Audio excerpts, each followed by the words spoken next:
Assalamualaikum warahmatullahi wabarakatuh. Waalaikumsalam warahmatullahi wabarakatuh.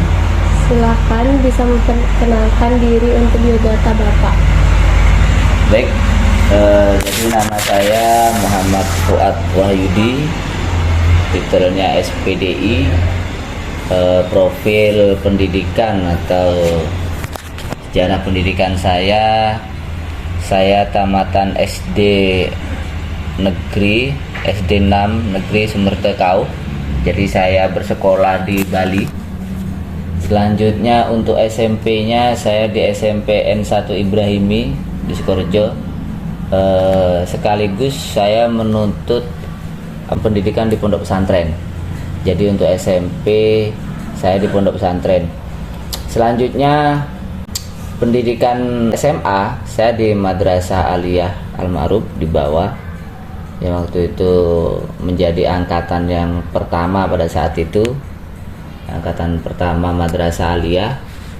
Selanjutnya untuk kuliahnya saya sempat 2 kali kuliah. Yang pertama itu di STIMIK Bandung yang ada di Renon, mengambil di 1. Yang kedua untuk sarjananya saya sekolah melanjutkannya itu di STAID Denpasar, ya, mengambil prodi atau pendidikan, maksudnya pendidikan khususnya itu pendidikan Islam S1. Selanjutnya jangka mengajar saya di MTS Al-Ma'ruf itu dimulai dari tahun 2012. Jadi sampai sekarang berarti saya sudah mengajar itu kurang lebihnya 10 tahun. Masa bakti saya di MTS Al-Ma'ruf itu sudah 10 tahun. Dan untuk wakakurikulum sendiri itu baru di semester ini atau baru di tahun ini saya menjabat sebagai wakakurikulum untuk menggantikan atau dipercaya untuk menggantikan Bu Endang. Karena sebelumnya di masa 10 tahun itu masa jabatan saya pertama kali saya mengabdi di MTS itu jabatan saya itu Wakasarpras, selanjutnya wali kelas, selanjutnya Wakasarpras lagi dan lain-lain. Jadi baru tahun ajaran ini saya menjabat sebagai wakakurikulum untuk menggantikan Bu Endang. Jadi seperti itu saja. Jadi mungkin itu saja untuk profil singkat saya seperti itu. Baik, berdasarkan pemahaman Bapak sendiri mengenai pentingnya kurikulum, seberapa penting kedudukan kurikulum dalam pendidikan itu sendiri? Apa menurut Bapak? Kurikulum itu sangat penting.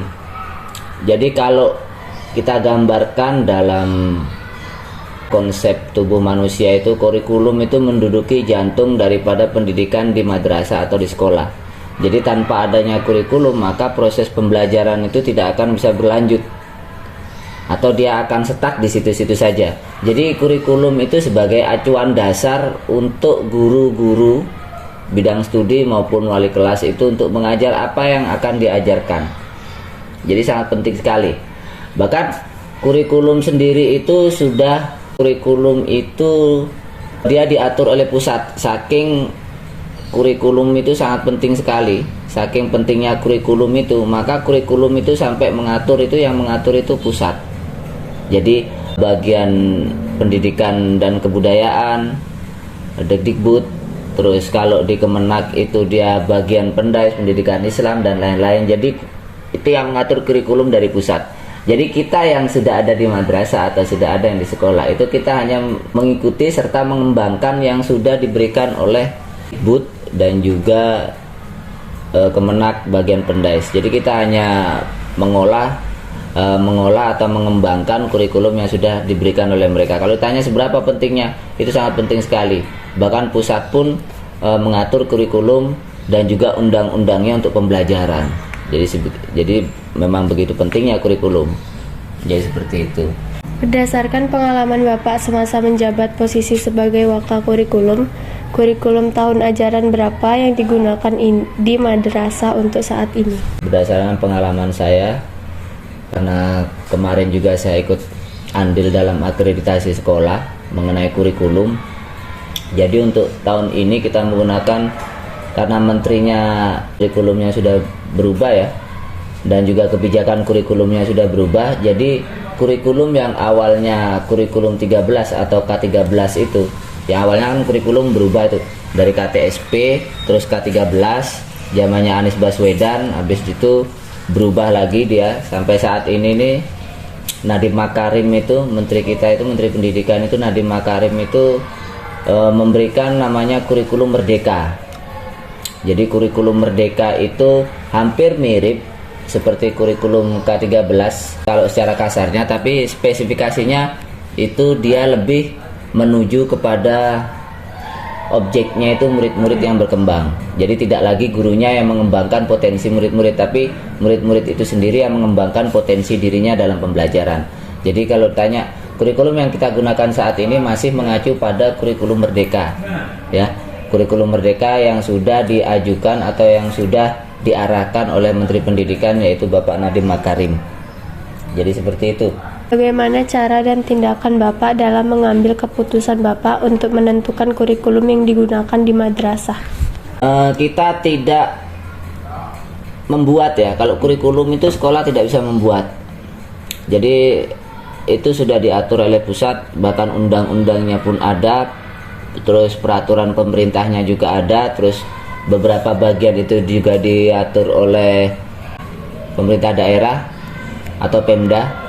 Jadi kita itu hanya mengikuti arahan atau mengikuti apa yang sudah ada, yang sudah diberikan oleh pusat kepada kita, mengikuti. Selanjutnya setelah itu sampai kepada sekolah, maka kurikulum itu akan kita olah, akan kita kembangkan menjadi umpamanya kurikulum merdeka yang sudah dikeluarkan oleh Bapak Nadiem Makarim itu sampai kepada madrasah atau sekolah-sekolah itu. Nah, selanjutnya madrasah atau sekolah itu mengembangkan bagaimana mengimplementasikan kurikulum merdeka itu supaya menjadi lebih baik atau mungkin bisa lebih bagus lagi. Jadi seperti itu. Jadi kalau kita membuat kurikulum, maka ditakutkan bahwasanya seperti penilaian, terus seperti tindak lanjut itu nanti akan berpengaruh kepada individual guru. Jadi seperti ini, sebenarnya ada guru yang suka dengan salah satu murid atau mungkin dia memiliki kepentingan dengan salah satu murid, takutnya salah satu murid itu dianak emaskan. Jadi kalau sudah dari sananya, dari pusat yang menentukan kurikulum, maka guru itu bertindak hanya sebagai pengembangnya saja atau sebagai proses agar lebih baik saja. Jadi tidak lebih dari itu. Jadi seperti itu. Berdasarkan pengetahuan Bapak untuk memajukan konsep kurikulum di sekolah, prinsip apa saja yang harus diperhatikan dalam pengembangan kurikulum itu sendiri? Banyak sebetulnya kalau konsep yang harus diperhatikan dalam pengembangan kurikulum itu sangat banyak. Yang pertama, sarana prasarana itu penting. Terus yang kedua, sumber daya manusianya, baik itu guru maupun muridnya. Kalau sumber daya manusianya dari sarprasnya dulu lah. Kalau sarprasnya tidak memadai, maka untuk memajukan kurikulum itu sangat-sangat sulit. Contohnya saja seperti mungkin IPA. Kalau kita tidak punya lab IPA atau mungkin pelajaran IPS, kita tidak punya peta besar, maka itu sangat sulit sekali mengembangkan kurikulum. Karena kurikulum itu objek, kurikulum yang saat ini kita pakai itu objek pentingnya itu adalah bagaimana siswa itu mampu mengembangkan bakatnya, mampu mengembangkan kreativitasnya. Jadi kalau kita tidak punya sarana dan prasarana yang memadai, maka itu sangat sulit sekali tercapai. Jadi seperti itu. Selanjutnya lagi ada sumber daya manusianya. Kalau gurunya atau mungkin muridnya dia tidak memiliki sumber daya yang bagus, maka ini tidak akan bisa terlaksana secara baik. Kurikulum merdeka ini tidak akan, atau kurikulum yang kita adopsi, yang madrasah adopsi itu dari pusat, maka itu tidak akan bisa berkembang. Itu baru dua saja. Selanjutnya ada lagi yang lain-lainnya. Contohnya bagaimana proses pembelajarannya nanti ketika itu sangat penting. Jadi kalau kita kalau kita lihat dari kurikulumnya sendiri, bagaimana mengembangkan kurikulum supaya maksimal, itu apa yang bisa kita lihat ya dari sarana prasarananya serta sumber daya manusianya. Itu dua itu yang pokok, karena dua itu yang pokok. Berdasarkan dari pengalaman Bapak sendiri untuk menentukan mata pelajaran di madrasah, untuk saat ini apa saja mata pelajaran yang ada di MTS Al-Ma'ruf? Banyak, karena kita memiliki dua cabang, kita mengadopsi dua kelembagaan pendidikan. Yang pertama itu pendidikan atau Diknas, Dikpora, jadi pendidikan dan olahraga yang ada di Jalan Mawar itu. atau bahasanya kita mengacu pada Diknas dan juga pada Kemenak, yaitu berpusat pada Pendais. Jadi karena kita mengadopsi dua lembaga yang mengatur pendidikan di madrasah, maka ini sangat riskan sekali bagi kita. Jadi kita harus berhati-hati. Belum tentu kita benar pada saat adopsi dan mengembangkan kurikulum menurut Diknas, tapi ternyata benar juga menurut Kemenak. Jadi tidak seperti itu. Jadi kita harus berhati-hati karena kita ini seperti pisau bermata dua. Artinya kita juga mengadopsi dari Diknas, kita juga masih mengadopsi dari Kemenak. Artinya dua lembaga negara itu mengatur untuk kurikulum kita. Jadi untuk pendidikan kita di MTS itu diatur oleh dua lembaga tersebut, dua lembaga negara tersebut. Terus untuk mata pelajarannya sendiri kita memiliki 16 mata pelajaran. Kalau mungkin di sekolah umum mungkin hanya beberapa bagian saja seperti fikih, Quran hadis, SKI dan akidah akhlak menjadi satu rangkuman, yaitu Mapel PAI atau Pendidikan Agama Islam.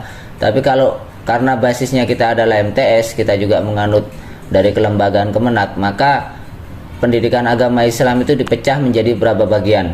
Ada lima bagian pendidikan Islam itu dipecah, yaitu fikih, akidah akhlak, Al-Quran hadis, SKI dan bahasa Arab. Jadi makanya yang awalnya mungkin kita kalau di sekolah umum itu hanya 11 mapel, tapi kalau di madrasah kita umpamanya di SMP pada umumnya hanya 11 mapel, tapi ternyata karena kita mengadopsi dua lembaga negara, maka 11 mapel itu berkembang menjadi 16 mapel.